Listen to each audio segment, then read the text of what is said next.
Ronin Mag. Bienvenue sur Ronin Mag. Alors aujourd'hui, j'ai l'honneur d'être avec Aurélien Duarte, une légende du pied-point français, donc multiple champion du monde. Un homme dont le parcours transcende largement les frontières du ring. Comment tu vas? Ça va bien, je te remercie. Regarde les conditions, là, le beau temps, la nature, l'occasion de partager des choses qui m'ont été utiles et qui vont servir aux autres. Exactement. Des enfants qui jouent, des familles qui se promènent, ça fait plaisir.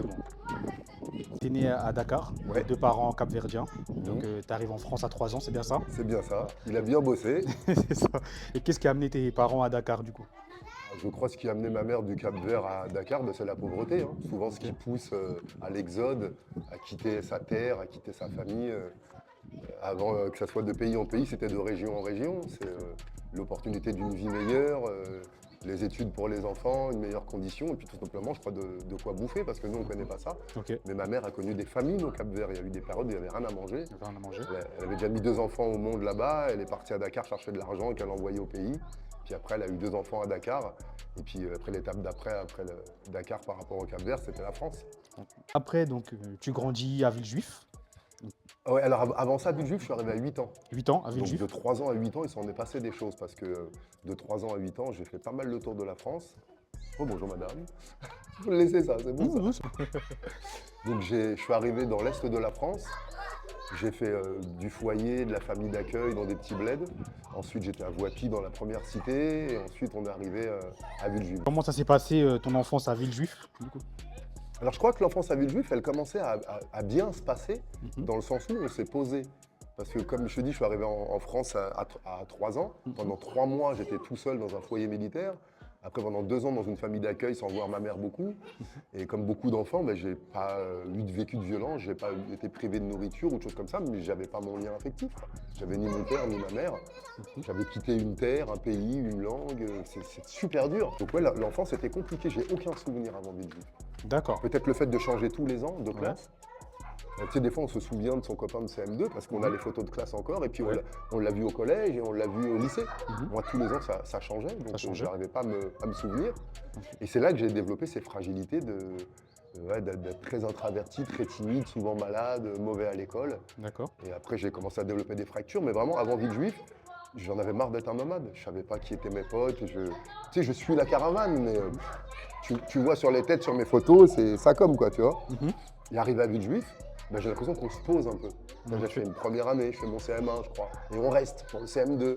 Et j'aime tellement CM2 que je le redouble. Donc, on parlera de ça, des élèves qui redoublent à cause de l'attachement au professeur. C'est très intéressant. Donc tu as commencé par le karaté. Ouais. Ensuite, tu te retrouves à faire de la boxe. Donc, qu'est-ce qui t'a fait finir dedans? Le karaté, j'ai commencé un accident aussi, je devais faire de la batterie. Et puis voilà, ça m'a dégoûté, le solfège, tout ça. Donc j'ai réussi à faire du karaté alors que le médecin ne voulait pas à la base. De 13 à 17, je fais du karaté traditionnel, qui m'a appris quand même le code, la règle, le maître, le la Bushido. discipline. Karaté, c'était à la base, celui-là, c'était du Shukokai. C'était Shukokai. une méthode pas très répandue. Avec Omi Naoki, qui est encore aujourd'hui et qui enseigne encore. Il a 78 ans. Ah, d'accord. Et il enseigne encore. Je l'ai vu la semaine dernière. Donc Intéressant. le karaté, tennis de table en même temps. Parce que dans les cités, il y a des tables de ping-pong et j'en avais marre de me faire battre par tout le monde, donc je vais faire du tennis de table pendant 4 ans quand même. Donc 4 même ans. si je n'avais pas de résultats en compétition, j'avais appris la discipline, la répétition, la programmation, avoir une compétition, le stress, le regard des autres. J'avais appris tout ça, tu vois. Et après, c'est pas fini, c'est qu'après, je commence à 17 ans, je commence le basket. J'arrête le karaté, le tennis de table. J'ai fait du basket de 17 à 21 ans. Et donc j'avais un niveau pas mal, je jouais en régional. J'étais un bon défenseur, un bon attaquant, je dunkais et on était fiers en 87-88, tu vois, de pouvoir faire les mêmes mouvements que faisaient des mecs qu'on voyait le soir à Canal+ en NBA. Donc ça m'a vraiment aussi donné de la fierté avec l'arrivée du mouvement hip-hop.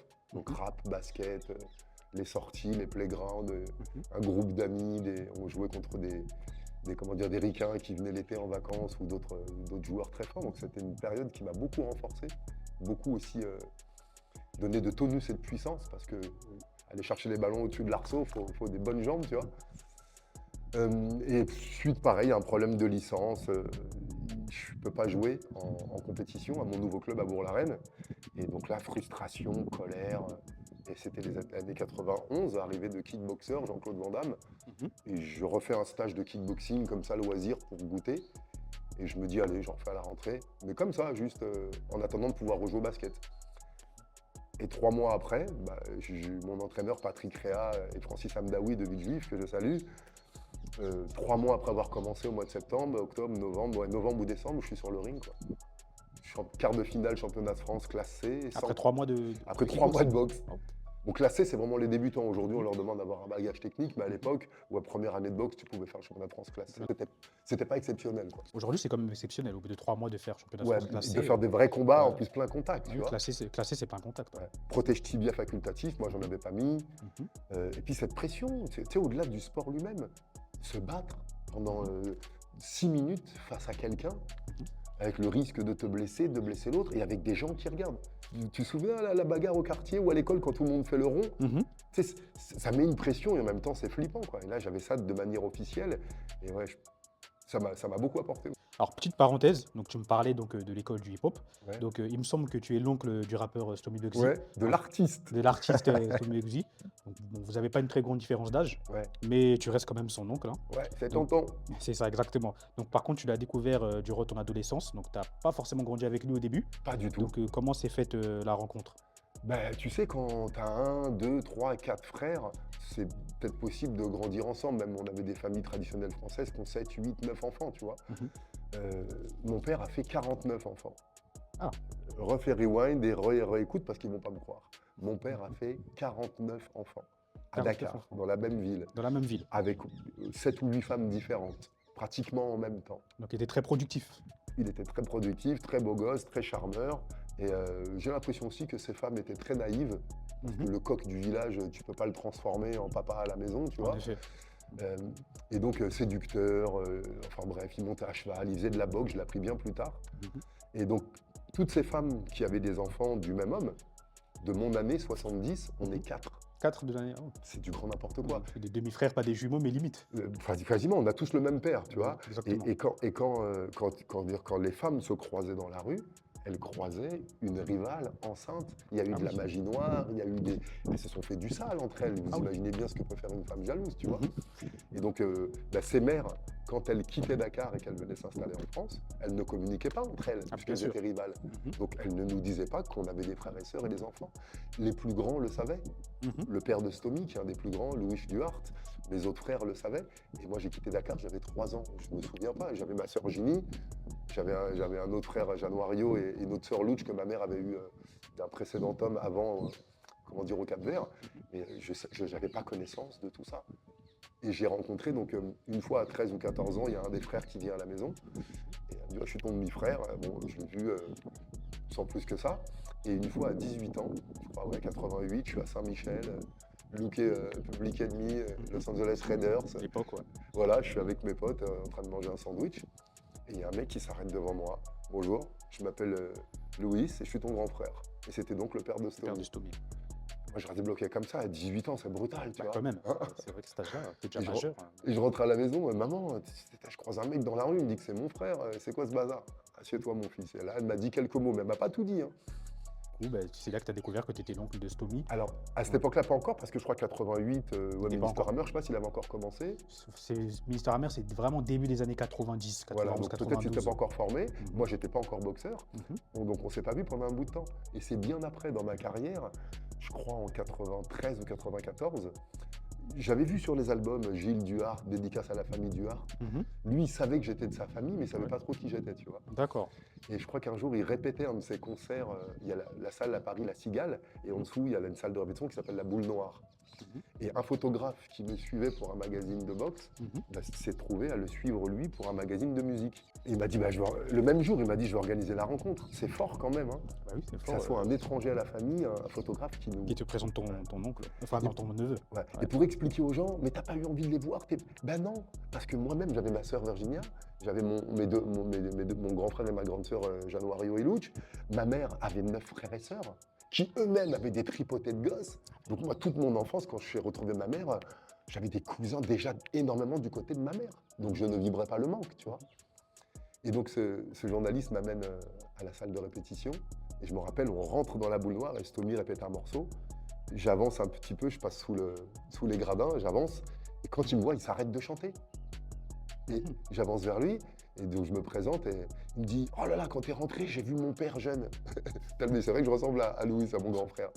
Et là, on a commencé à parler, et il me dit Mais toi, t'es Duarte? Tu dis « Ouais, ouais. » Il dit « Mais c'est qui ton père ?» Je dis « Moi, mon père, c'est Pedro Silva Duarte, qu'on appelle Pipi. » Il me dit « Mais Pipi, c'est mon grand-père. » Et donc je le regarde, je lui dis « Mais t'es mon neveu, alors ?» Il me dit « Mais t'es mon oncle. » Et puis voilà, c'est comme ça qu'on s'est croisés et qu'on a soudé des liens. Il est venu me voir à plein de galas de boxe, je suis venu me voir à plein de concerts. J'ai fait la sécu à des concerts. J'ai su qu'il avait sponsorisé certains de mes galas sans jamais rien me dire. Il a payé parfois pour que je puisse boxer. Et puis voilà, on a renoué les liens et puis on s'est... Jusqu'à aujourd'hui. Jusqu'à aujourd'hui, ouais. Notamment pour les événements, et puis pour la philosophie, pour la manière d'être, pour ce qu'on veut transmettre aux autres aussi, on va pas se mentir. Il transmet des messages par sa musique, j'ai transmis des messages par l'art du combat et par mes prises de parole, et on a des points communs, et puis humainement, on s'apprécie beaucoup. Juste pour finir par la parenthèse famille, Ouais. donc on a parlé de Stomy Bugsy, mais Stomy Bugsy aussi a une sœur, Oui, donc, qui est directrice du label Def Jam France, quelque chose comme Ouais. ça, je crois. Pauline, ouais. Exactement, Pauline Duarte, voilà. Ouais. Un parcours exceptionnel, elle a commencé Bien sûr. comme stagiaire, Exact. et je crois qu'ils lui ont dit, mais jamais tu pars, toi. Et aujourd'hui, elle a le poste au top, quoi. Exactement. Donc, quels sont vos liens aujourd'hui avec Pauline? Avec Pauline, je la vois quand on voit Stomy, quand on voit la famille. On se voit pas nous deux, tu vois. Mais en tout cas, je la croise quand je vois la famille. On a des discussions cordiales. Et je suis vraiment fan de son parcours. Je pense qu'elle apprécie aussi ce que j'ai fait. Et c'est un bel exemple, quoi. Donc, vous êtes une famille avec multiples talents. Merci. Donc, ça arrive souvent quand les parents ont beaucoup d'enfants. On a vu le Ouais. cas avec Youssoufa et avec Gims. Ouais. Ça Bon, forme- plus il y a d'enfants, plus il y a d'artistes et plus il y a de Exactement. cas sociaux aussi, hein. Aussi, Les deux, c'est ça ça, va. c'est ça. Donc en fait, il y a des possibilités d'avoir des grandes familles avec beaucoup de Ouais. talent et beaucoup de cas sociaux aussi, comme tu dis. Ouais. Donc pour revenir à la boxe, donc tu as été 7 fois champion du monde, Ouais. 4 fois champion de France et 3 fois champion d'Europe. 3 fois champion d'Europe, d'accord. Donc tu as affronté des grands noms, Mmh. dont Orlando Viet, d'ailleurs qui est décédé il n'y a pas longtemps, paix à son âme. Ah, Orlando Viet qui avait fait le 2e Ultimate Fighting. Exactement, Ouais. le deuxième Eh les UFC. gars, mettez-vous à ma place. J'ai 23 ans, ça fait 2 ans que je boxe. L'UFC arrive, on chope des cassettes, on voit ce Golgoth hollandais qui fait le 2e UFC. Il fait une victoire par KO et ensuite il perd lui-même par KO. Et 3 ans après, je suis sur le ring face à lui. Ah, salut, exactement. Donc c'est un Hollandais, T'imagines? mais il combattait pour la France à un moment parce qu'il y a beaucoup de confusion. Oui. Donc c'est un Hollandais qui a... Ah, c'est un Hollandais et il est venu en France et Il est il s'est venu en marié France. avec une Française, Valérie Hénin, une grande boxeuse qui Exact. boxait en 90, qui est de Nancy. Valérie Donc là, Hénin, il a pris la exactement. nationalité française et il a vécu et je crois qu'il est décédé en France. Ouais. Exactement. Et d'ailleurs, sa fille aussi est une championne de taekwondo Oui. d'ailleurs, olympique. Ouais. Donc, voilà. Ça revient à ce qu'on dit tout à l'heure sur la famille. Voilà. Ouais. Donc du coup, tu as affronté aussi le légendaire Danny Bill. Tu l'as battu. Oui. Je crois qu'il s'était blessé quelque part Oui, c'est ça. pendant le combat. C'est pour ça que je suis pas. Je suis fier d'avoir été face à lui une reprise déjà, c'était juste fantastique, c'était mon idole. Danny, à l'époque, on s'appréciait beaucoup, mais tu sais, on était plus à pas se le dire, tu Exactement, vois. oui. J'étais fan de Trash lui comme talk. tout le monde. Et le fait a fait qu'il a pris beaucoup de poids et qu'il voulait boxer. Et voilà, on a trouvé un compromis à 80 kilos, mais jamais de ma vie je pensais le boxer. Je boxais à 76, il boxait à 67, voire 63 quand il a commencé. Et puis voilà, avec les années, avec le poids. Et quand on nous a proposé ce combat, j'étais tellement fier et je sais que j'ai pas boxé le grand Danny des grands moments. De l'époque, ouais. De Bah l'époque oui, il quand il avait était en 20 kilos de Thaïlande, plus, etc. voilà, il avait 20 kilos de plus, il avait 15 ans de plus. Et donc ce qui s'est passé, c'est que je pense que son squelette, sa charpente osseuse a été fragilisée par la prise de poids. Moi, j'étais un vrai 80 kilos depuis des années. Et lui, il était monté très haut, à plus de 100 kilos, je crois, puis redescendu. Et donc sur un moment, le Muay Thai, c'est un sport d'os. Il y a coach Carlson qui dit ça, et je le remercie, qui a été élu meilleur coach de l'année et qui a entraîné 20 ans en Thaïlande, qui a commencé le Muay Thai, pareil, très tard, après une carrière de handball. Et il a dit cette phrase, que quand je suis arrivé avec ses muscles sur le ring, tu vois, j'étais tout sec comme ça, mais jamais il va gagner. Parce qu'on pensait que la force, c'était que le muscle. Exactement. Le Muay Thai, c'est un sport d'os, c'est pas un sport de muscles. Et donc je crois que voilà, quand Danny shoot en takedown low kick, je bloque et pas sur le blocage, j'entends un bruit. Et lui aussi, vous voyez sur le combat, c'est pendant l'impact que ses yeux font ça. La fracture se fait à ce moment-là. Et là, il pose le pied, il ressent pas la fracture. Et quand il prend son appel pour mettre le deuxième coup de pied, bah, le tibia et le péroné qui sont fissurés, au moment où il prend l'appel, ça tord. Et moi, je vois ça. Et d'ailleurs, je suis énervé. Hein, parce que j'ai un protège-dents tout blanc. Et quand il se casse la jambe, je ne sais pas si l'arbitre l'a vu. Ouais, Imagine, je vois cette horreur devant moi, ouais. j'essaye de la pointer du doigt, Si, je me rappelle dans le tu combat, vas tu pointes du pointer doigt. du doigt avec Ouais. des gants de boxe. Ah bah oui, c'est ça. Oui. Donc je suis comme ça, Mhm, et j'essaie de parler, et j'ai pas le réflexe d'enlever mon protège-dents. mhm, Donc tout le monde voit mes grandes dents blanches comme si je me foutais de sa gueule. mhm. Mais comment les gens ont pu croire? C'est vrai que moi, quand j'ai revu le combat des années après, hein, parce Ouais. que pour être franc, j'étais tout jeune, je devais Oui. avoir 4-5 ans, je l'ai vu il y a à peu près 6 ans, Oui. et j'ai cru, c'est vrai que tu te moquais de lui. Est-ce que Ouais. je fais ça là? Et au lieu, tu sais, de cracher mon protège-dents et de parler, c'est le Mhm, réflexe de boxeur, je garde mon protège-dents, quoi, tu vois. mhm. Et voilà, donc j'ai vu cette horreur, et c'est fort. Vous voyez parfois comment un être humain peut dégager quelque chose, et nous, Effet- on voit autre chose. Effectivement. C'est impressionnant quand même. Bah, Hein. c'est aujourd'hui que j'apprends que du coup que tu te moquais pas de lui. Mais pas du tout, je disais à l'arbitre, putain, c'est grave. Et puis moi, j'ai. Alors, dégoûté qui se blesse, parce qu'une de mes prières, vous voyez, quand on monte sous le ring, moi, c'est que personne ne soit blessé Mhm, et qu'on descende tous les deux, que le meilleur gagne et qu'on descende tous les deux en pleine forme pour vivre, tu vois. Donc, dès qu'un adversaire se blesse, c'est paradoxal, parce que je peux le chercher, la blessure, mais quand elle arrive, je suis un être humain avant d'être un boxeur, tu vois. bien sûr. Donc, cette blessure va me satisfaire le champion en moi quelques minutes, mais l'homme, après savoir mon pote. Plâtre, rééducation, béquille, mobilisation, j'ai vécu tout ça aussi, tu vois. Donc voilà, je trouve que c'était super enseignant ce moment. Parce que beaucoup de gens m'ont dit, ouais, tu t'es foutu de sa gueule. Je dis, est-ce que je peux te donner ma version des faits ou tu restes sur ce que tu as vu, tu vois. Mhm, Donc là, c'est l'occasion pour moi de dire à tout le monde que j'étais dégoûté, j'étais frustré. J'aurais voulu faire 5 rounds avec lui, on aurait... Premier round, je lui mets un coup de genou sauté, donc je tente quand même quelque chose de spectaculaire. Dany se baisse. Ça n'existe pas. Regardez tous les coups de genou sautés, on le prend, on passe à côté, il se baisse, l'autre saute j'ai sauté par-dessus lui, je me retrouve en l'air, je ne sais plus où il est. Un magicien. Il m'a mis 3 tekras, il m'a mis 3 kicks dans les jambes, seulement 3. J'ai senti mes jambes pendant 10 ou 15 jours. Donc j'imagine si on avait fait 5 rounds ensemble, je suis persuadé qu'on aurait pu faire vraiment un beau combat et montrer des belles choses. Donc j'étais le premier frustré et le premier triste pour mon pote. Donc c'était en 2002 ou 2003, quelque chose comme Ouais, ça. par là, ouais. À cette époque-là, les sports de combat n'étaient pas du tout médiatisés. Donc c'est un combat qui était très médiatisé, Ouais. mais les sports de combat n'ont jamais vraiment eu bonne réputation en France. Et puis c'est pas des sports qu'on Au, met au niveau des grands médias, au niveau des grands médias. institutions. Hein. Exactement. Ouais. Parce qu'au niveau des pratiquants et du peuple, ça fait des années qu'on Bien sait sûr. que la boxe, le karaté, le judo, ça canalise les gamins Fait. et ça apprend des valeurs. C'est une certitude. Et oui, il y avait Eurosport, il y avait non, Combat Sport n'existait pas encore, je crois. Je crois que c'est passé sur Canal. Je crois Il y que le avait combat est Canal+. passé sur Canal+. Alors, mon combat, c'est sur Eurosport parce que Canal, c'était avec Kepchi. À ce moment-là, je travaillais plus avec lui. Et comment dire, il y avait plein de petits galas, mais qui n'étaient pas télévisés. Il y avait beaucoup de Muay Thai. Tous les week-ends, il y avait des galas, mais ils ne passaient pas à la télé. Et celui-là, on était passé à Eurosport. Et sans indiscrétion, vous avez pris combien pour ce combat-là? Ah, j'ai pas grand-chose. Hein. Ouais. Ah, vous savez, à l'époque, on va vous scotcher. Hein. Contre Dany, j'avais dû prendre 5 000 €, je crois. 5 000 € pour un gros combat comme ça? Ben, bien sûr, et c'était une des meilleures primes en France. En France, c'était 3 000 €, ils donnaient les promoteurs maximum. Bon, la vie était moins chère, mais quand même, c'est vrai que 3 000 € pour un combat médiatisé, parce que c'est quand même un combat de légende.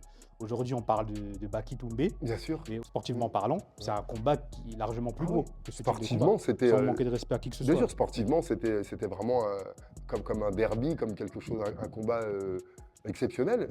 Et c'est pas une question de difficulté sportive, c'est une question de partenaires et de sponsors. Si à l'époque les promoteurs pieds-points savaient aller chercher de l'argent, ben, ils auraient plus d'argent. Leur argent, c'était la billetterie du gala. Je me suis vu vendre 3 ou 4 000 € de billets, moi, directement à mes potes, les apporter aux promoteurs et ne prendre que 2 000 ou 3 000, tu vois. Ah oui. Et je sais qu'aujourd'hui, attends, je coach quelqu'un là qui fait la finale du championnat de France classe A en kickboxing, non, en pro, pardon. Je crois que c'est 1 000 € pour le vainqueur et 600 pour le perdant. Ah ouais, Pour 5-2-3. c'est vrai. Ah oui, pourquoi ils partent tous au MMA? Justement, j'allais y venir, parce qu'aujourd'hui, Je connais des combattants en Muay Thai, je ne vais pas les citer, mais qui vraiment, à notre période là, arrivent à prendre 10 000, 20 000 € par combat en pied-point, ce qui est énorme. Ça, c'est en fin de carrière. Ils commencent MMA premier combat, grâce à tout ce qu'ils ont fait, et ils rentrent à 10, 20 ou 30 000. exactement. Donc le Muay Thai, le kickboxing ont pêché sur le business. Point barre. À la fin de ma carrière, regardez mon short, j'avais Ville de Villejuif, Magasin Scotty, j'avais Rumble, et chacun me donnait 500 €, 600. Et ça me faisait un petit plus, quoi, tu vois. Plus les sécu, plus animateur de centre aéré, quelques tournages vidéo, j'allais prendre mon oseille où il fallait, un peu de mannequinat, de la protection avec des Saoudiens ou des personnalités. Mais véritablement, ouais, toutes les années 2000, à part quelques grandes stars, Le Banner, peut-être à l'époque Dida, je crois que Mourad Sari a bien pris aussi. Il y avait quelques boxeurs de Canal+ qui prenaient bien. Carteron, non? J'ai même pas envie de parler de lui, il n'a pas boxé à l'époque de Ouais, Canal+. Mhm. Et lui, il a pris beaucoup de sous parce qu'il organisait lui-même. Mais je préfère qu'on Exactement. n'en parle pas. Nous, on n'en parlera pas. Voilà, on est bien sûr. indifférent et je Mhm. préfère qu'on mette En effet, d'autres bien sûr. combattants à l'honneur. Donc voilà, je crois qu'en gros, on disait que Sami Kebchi, il avait en gros 1 million de francs lourds, donc 150 000 euros Mhm. pour faire un gala. Souvenez-vous, 150 000 euros, aujourd'hui, ça ne paraît rien. Mais avant 2000, la vie coûtait 4 fois moins cher. Donc 150 000 euros d'aujourd'hui, à l'époque, multiplié par 4, hein, c'est énorme. Donc 1 million de francs lourds, tu pouvais acheter 2 maisons avec ça. Hein. Et donc il avait cette somme et ensuite il répartissait. Donc la légende dit qu'il donnait une grosse somme à Le Banner ou à Dida pour un certain combat. Et puis après les autres, il distribuait des cacahuètes. Et nous, on était contents de passer à la télé. On a un peu de temps là? Oui. Championnat d'Europe en 93, je dois boxer à Bonneuil chez les frères Mahmoudi qui organisaient, merci d'ailleurs, on connaît les frères qui sont encore là, Exactement. avec les Le père entraîneurs d'Elias. Elias Mahmoudi C'est aujourd'hui. Et donc il me donne 3000 francs. 3000 francs. Ce qui correspond à combien? Ce qui correspondait, il faut diviser. Attends, j'ai un peu de mal avec les chiffres. Quand je suis dans l'émotion, c'est Bon, pas on toujours regardera, mal avec puis les chiffres. on On regardera mettra, ouais. 3000 francs, c'est vraiment que dalle. D'un côté, c'est que dalle, mais ma mère prenait 6000 francs à se casser les reins pendant un mois, à nettoyer les chambres. Donc, Mhm. tu vois ce que je veux dire? En C'était effet. la moitié d'un SMIG. C'est-à-dire qu'un ouvrier, un machin. Nous, c'est vrai les gens pensaient qu'on touchait cet argent Mhm. à la fin du combat. Mais cet argent, c'était un mois de préparation et les classes B avant, les classes C, les combats amateurs et tout ce qui était gratuit, tu vois. Mhm. Donc, quelque part, j'étais content de prendre 3000 francs d'un coup pour mon championnat d'Europe. Donc, je dis oui. Et à ce moment-là, Canal+ me fait appeler par un journaliste. Oui, on te voudrait sur le plateau de Sami Kebchi, Canal+, la télé, en direct. Alors que des fois, c'était même pas sûr que tu passais, tu vois. Et je dis, ouais, ok, super, c'est quand et c'est combien? Tu vois, je me prends un peu la position où tu me dis, ah, c'est telle date. Et je lui dis, mais j'ai déjà un championnat d'Europe à telle date, tu vois, je peux pas rater. Et vous payez combien? Et il me dit 3000. Vous y êtes là? C'est-à-dire que les petits gars de Bonneuil, ils me donnent leur maximum. 3000 francs, c'est la billetterie, les sandwichs, tu vois ce que je veux dire? Et une multinationale me donne la même chose. J'ai fait comme ça, j'ai dit, mais c'est quoi ce sport? C'est quoi? Je ne savais pas si je deviendrais riche ou pas, j'ai jamais fait la boxe pour ça. Mais vu que je voyais tous les sportifs de haut niveau, entre guillemets, quand ils gagnaient d'un coup, ils avaient un meilleur niveau de vie, ben, j'avais supposé qu'en boxe, ce serait pareil, et ce n'était pas le cas. Et donc je me rappelle que je lui ai dit non. Je dis, mais écoutez, si je boxe pour vous, ben, j'annule Bonneuil, donc il faut que je donne la moitié de ma bourse. Donc il faut que je donne 1500 francs. Et donc, il faut que vous me donniez les 3000, plus les 1500 pour les rembourser eux, mais je ne gagne toujours pas plus. Donc, je vous demande au moins 10 000 à vous. Et il m'a dit non. Et je crois que quelques années après, la première fois que j'ai travaillé pour boxer pour Canal+, j'avais pris la première fois 30 000 francs. Donc, on était passé de 3 000, ce qui est la moitié d'un salaire d'ouvrier, et 30 000, quelqu'un qui touchait 10 000 francs à l'époque, donc à 1500 €, c'était une paye de cadre. Hein. Aujourd'hui, 1500 €, tu as du mal à t'en sortir. Bien sûr. Avant les années 2000, une patate, 10 000 francs, c'était énorme. Et donc j'ai boxé pour 30 000 la première fois. Donc c'est vrai que tout à l'heure on a parlé de la transition vers le MMA, justement j'allais y venir. Donc aujourd'hui il y a beaucoup de gens de la scène pied-point en France qui ont basculé vers le MMA, et parce qu'apparemment il y a plus d'argent, parce que c'est un nouveau sport, il y a beaucoup de hype, etc. On a pu le voir avec Doumbé, puis même très récemment on a vu Cyril Gane à la Maison Blanche qui a mis KO Pereira, qui lui aussi... Il y en a plein des transfuges, Bouganem, Jimmy Vienno, Alexis Nicolas Barbosa, puis tous les autres que j'oublie. Ouais. Exactement. Et bah justement Cyril Gane il a mis KO Pereira, qui lui aussi est une légende du pied-point. Oui. Donc voilà. Donc, deux strikers en finale. Deux strikers, exactement. Bon après, il y a beaucoup de débats dans le MMA qui dit que la lutte en général c'est plus efficace que le striking. Après, ça, oui, si tu arrives à l'attraper. Exactement. Quand on a pris une, tout lutteur que t'es, tu dors. Exactement. Et tout boxeur que je suis, une fois qu'un lutteur m'a mis la main dessus, je suis dans la merde. En effet. Il n'y a pas de science absolue, tu vois. Et c'est pour ça que les combattants, le MMA, c'est un retour aux sources. 80% des bagarres, 8 bagarres sur 10 finissent au sol. En effet. On se chiffonne. Donc si tu n'as pas de notion, tu vois, c'est vrai que souvent c'est une bonne patate et puis derrière ça chiffonne au sol, tu vois. Donc c'est un retour aux sources en vérité le MMA. Apprendre à se battre de loin, à mi-distance, de près et au sol. En effet. Donc, si toi tu avais 20 ans de moins, est-ce que tu aurais basculé vers le MMA? Ah là là, qu'est-ce qu'il nous fait là? Tout à l'heure, j'ai dit qu'il a fait un bon travail journalistique. Là, il l'a pas bien fait. J'ai fait 14 combats avec du sol. Le karaté Shidokan, le Golden Trophy, tout ce qu'on faisait avec Diabaté depuis 93, Oui. il y avait du sol. C'est vrai que sur ce coup-là, j'ai pas bien fait mes Je devoirs. t'en prie, je te taquine, t'as bien fait ton travail, mais c'est vrai que les gens ne le savent pas. Avec Cyril Diabaté, Loïc Pora, Moïse Rimbon et plein d'autres, David Baron, à l'époque, j'ai fait partie des pionniers du MMA. Ah, du MMA, d'accord. C'est-à-dire qu'en 93, j'ouvre Karaté Magazine, j'étais déjà champion d'Europe, et je vois, oui, genre l'UFC à la française, le Golden Trophy, pas de frappe au sol, une belle tenue de samouraï au Zénith d'Orléans, 3 catégories ouvertes à tout le monde. Bah, moi, je prends le bout de papier, je m'inscris.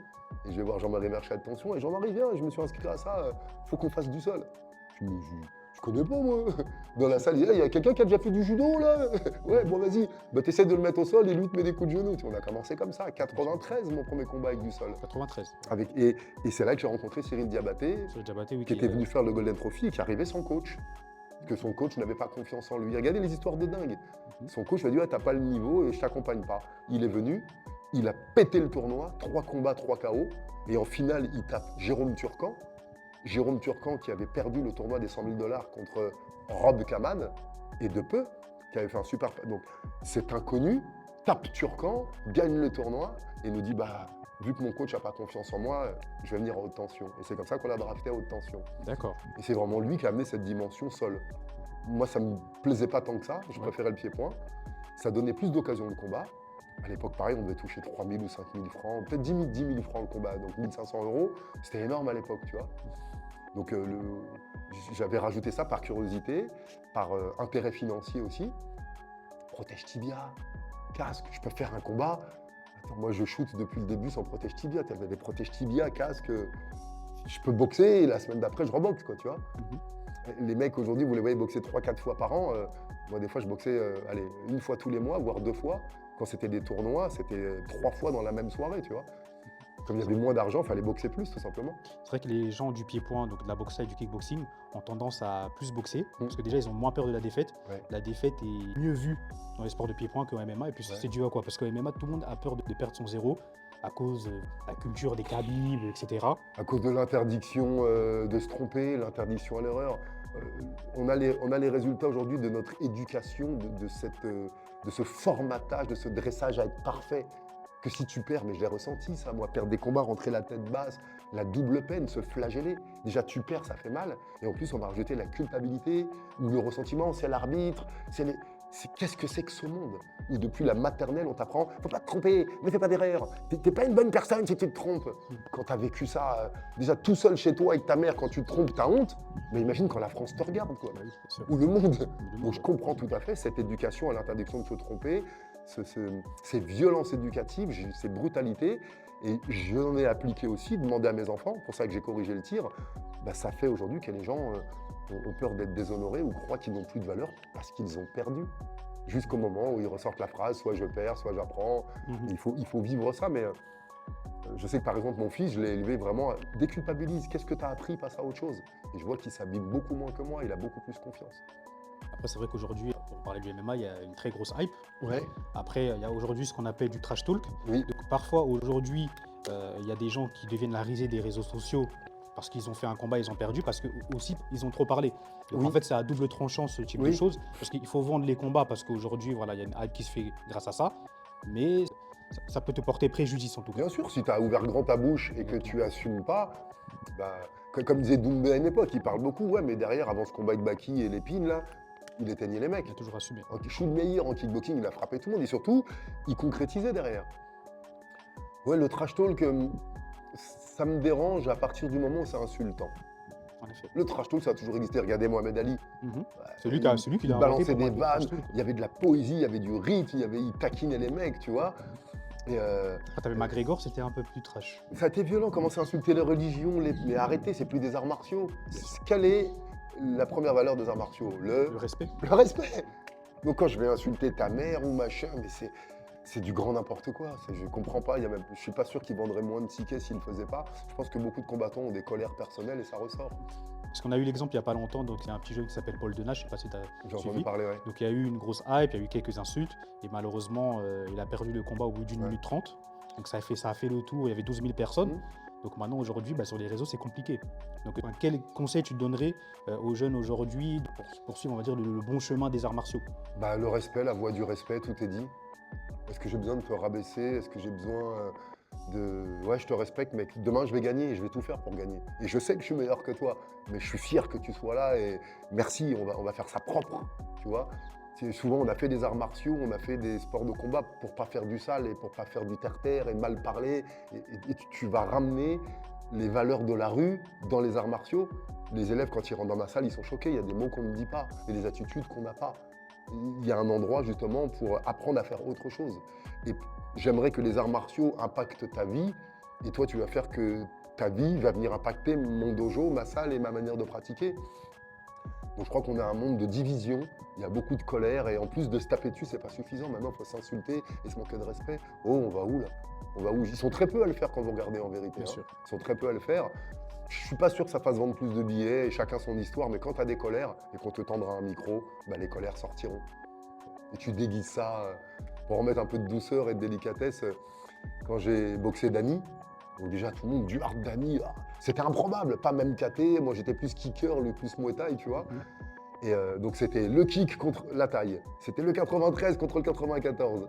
C'était Dany qui faisait un petit peu Kaira et moi qui faisais soi-disant un peu fils de bonne famille, tu vois. C'était tout ça mélangé. Et on s'est vu avec Dany, il y avait un journaliste qui nous interviewait, on s'est appelé. Je lui ai dit, on s'est prévenu avant. Je lui ai dit, Dany, on se chauffe. T'as vu, je dis, ouais, je suis pas un petit Thaïlandais de 60 kilos. Et toi, tu dis, ah, de toute façon, du hard, il met que des grosses patates, c'est tout ce qu'il a. Et on s'était taclé comme un accord. Et respectueusement, tu vois. Respectueusement. Résultat, 4000 personnes à l'île d'Evan, on en a mis 6000. On a mis 6000 personnes dans le Palais des Sports, tu vois. Et un combat qui a marqué l'histoire. Et aujourd'hui, tu es coach, puis il me semble que tu es aussi speaker parce qu'on s'est déjà croisé il y a 3 ans à Limoges. Ouais. Est-ce que tu peux nous expliquer tout ça brièvement? Ouais, alors ce que je fais aujourd'hui, tu l'as senti, hein, par ma manière de parler, j'apporte du bien-être et de l'espoir aux personnes qui en ont besoin. Donc je suis coach, je fais du coaching, j'accompagne des personnes à aller mieux. Je fais ça individuellement, j'ai quelques sportifs, j'ai surtout des monsieur, madame, tout le monde, comme j'aime dire. Et à côté de ça, j'interviens dans des structures, écoles, lycées, collèges, entreprises, tout ce qui tourne autour de la confiance en soi. La seule matière qu'on ne nous a pas appris à l'école. En effet. Tout dépend de ta confiance en toi et on ne te l'a jamais développé. Et j'aime dire que je suis prof de confiance en soi. Une fois, je suis intervenu dans un collège et le mec il m'a dit ouais, qu'est-ce qu'on va faire monsieur, vous enseignez quoi comme matière? À l'époque, je ne savais pas trop le formaliser. Je lui ai dit écoute, je sais pas, je vais te présenter ma conférence et puis tu me diras après. Et à la fin, il me dit ouais monsieur, vous êtes prof de confiance en soi. Et j'ai trouvé, ça m'a vraiment touché. Donc voilà ce que je fais. Et à côté de ça, j'aime le côté médiatique, j'aime encore le ring et la boxe. Donc j'entraîne encore physiquement à Châtillon en Muay Thai. Et je commente des combats pour Fight Nation. J'ai commenté il n'y a pas longtemps pour France Télévisions, qui a diffusé pour la première fois du kickboxing, même si c'était sur Internet. Et de plus en plus, comme là à Abidjan, il n'y a pas longtemps, j'ai présenté à Dream Ring Promotion avec Michel Soro, qui est le premier franco-ivoirien à avoir une ceinture de champion du monde IBO.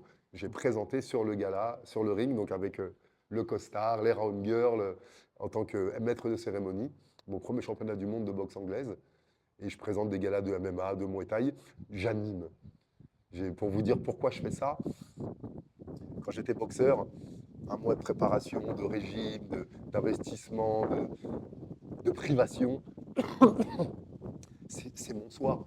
Ça fait des mois que j'attends ça. J'ai envie que ça soit une vraie fête. J'ai préparé un beau short, une belle tenue. J'ai une musique pour rentrer, tu vois. Et c'est bon, j'avais des speakers. Aurélien Buart. Tu vois ce que je veux dire? En effet, La voix éteinte. Moi-même déjà essayé d'être speaker. Ouais. C'est vrai que c'est un exercice plutôt Bien difficile. sûr. Et je trouvais qu'on m'était pas assez en avant. Et j'ai décidé de présenter, d'animer la salle, de les faire applaudir, de créer un moment de joie pour le public et un vrai moment où ils reçoivent beaucoup en tant que spectateurs et qui donnent beaucoup d'applaudissements, d'encouragement. Et donc voilà, je fais animateur de gala. Je fais aussi des soirées événementielles, des soirées d'entreprise, tu vois, des soirées de remise, des animations de remise de récompenses, des soirées événementielles autour de différentes thématiques, un peu maître de cérémonie, pour apporter de la joie. Parce qu'il y a trop de gens qui prennent le micro. Et ça a été mon cas. Allez voir mes interviews avant 2011. Ouais, on n'a pas le choix. Ouais, on vient de le quartier. comme tout le monde, j'ai sorti ce qu'il y avait à l'intérieur de moi. Et là, je me suis dit, allez, on va envoyer du lourd, faire kiffer les gens et que les boxeurs se sentent galvanisés, respectés et présentés comme les stars qui sont, quoi. Ok. Bah, écoute, je te remercie infiniment pour Merci de rien. cet échange très passionnant.